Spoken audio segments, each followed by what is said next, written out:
Hi there. Happy Friday and welcome to another episode of This Day in History. Today we'll dive into the rich tapestry of September 20th, where we'll encounter a curious word, a remarkable musician, and a delightful song. Get ready to expand your vocabulary and deepen your historical knowledge, and tap your toes to a happy bit of bubblegum pop. Alrighty, here we go.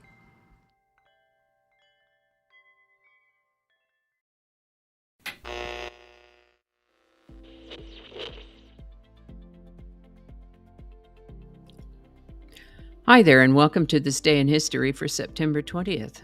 September 20th is the 263rd day of the year in the Gregorian calendar, 264th in leap years, with 102 days remaining to the end of the year. Today's word is shibboleth.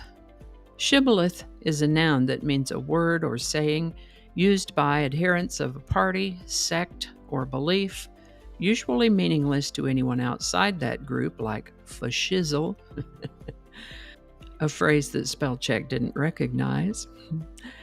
A shibboleth might be any custom or tradition, or a choice of phrasing, or even a single word that distinguishes one group of people from another. One's accent, for example, can serve as a shibboleth, indicating where one might be from as generally as the South to as specifically as the other end of the state. I'll tell you a story of how we come to have the word shibboleth defined as it is, and then give you some more current examples. In the Bible's book of Judges, there's a story about how the Gileadite army routed the Ephraimites.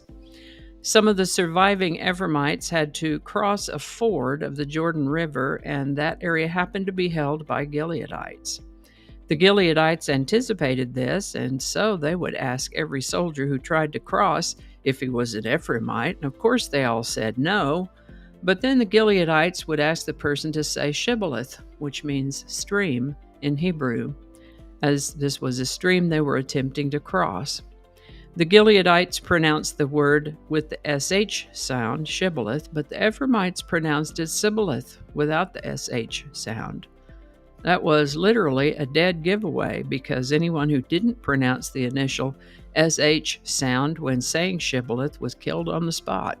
That story in mind, when English speakers first borrowed the word shibboleth, they used it to mean test phrase, and it has acquired other sort of in-group meanings since then. Interestingly, during World War II, for example, German spies were taught British English, which I think most English speakers recognize as different from American English. One notable example is that Brits might say lorry, where an American might say truck. Quite the shibboleth for ferreting out spies. There are many examples of these kinds of pronunciation differences that have been used in that manner over the years. And I almost forgot to tell you about how some folks like to name drop fancy, expensive places they go to passively signal their wealth and status, like that time the guy took a call in the waiting room at the vet's office to talk about a vacation he was planning to an exclusive, expensive location. He was casting a shibboleth. Anyway, there's a whole fascinating rabbit trail of research right there around the word shibboleth.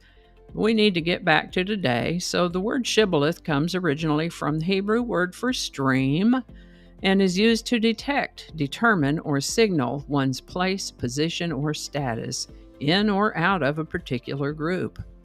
First known use of the word shibboleth is 1638. That is a great word. Be on the lookout for shibboleths in your daily encounters with other humans. The word shibboleth was suggested by one of my viewers. Thank you so much. That's a good one. If you have a word you'd like us to explore in this Word of the Day section, drop it in the comments. We'll take a look at it. And with that, there's a particular form or way of writing and reading music called shape notes. It's called shape notes because each note has a particular shape. This kind of music is used for congregational and social singing groups, a cappella, without instruments. Their voices are the instruments. Shape notes is supposed to be easier to learn and follow for regular folks. I'm not so sure about that myself. I wouldn't say that I read music, but if I have a starting place, I can follow the notes up and down the staff pretty well. But that shape note singing I've heard sounds pretty complex to me. That said, this is the birthday of American singer and composer Benjamin Franklin White, born September 20th, 1800. He was a shape note singing master and compiled a shape note tune book called Sacred Harp. He wrote and revised several versions of the Sacred Harp songbook and worked as a journalist. Mr. White lived to the age of 79. Today's song is Sugar Sugar by the Archies, #1 on September 20th, 1969. This song was written by Jeff Barry and Andy Kim and recorded by the cartoon band the Archies. It held the #1 spot for 4 weeks and was the #1 single of the year for 1969. Sugar Sugar became one of the biggest hits in a genre that came to be called bubblegum pop, popular for about 5 or so years from the late 60s into the early 70s. Interestingly, the Archies was a fictional band, part of a cartoon series based on Archie comic books. The music was performed by studio session musicians and various vocal artists. Sugar Sugar, #1 on September 20th, 1969. Link in the description. Thank you so much for watching. Don't forget to brush your teeth, and we'll see you next time. All right, let's see how that goes. And I think that's going to do it for us today. Thank you so much for watching. Consider subscribing if you haven't already. Feel free to share this video with the link in your email, messaging, or social media.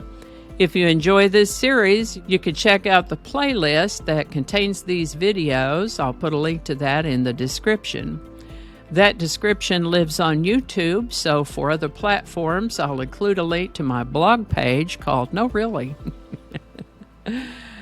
You can also find me on Rumble, BitChute, and Odyssey. All those links in that description. Alrighty, that's all I can think of right now. Thanks again, and I'll see you next time. Alrighty, back to work. I think we got it this time.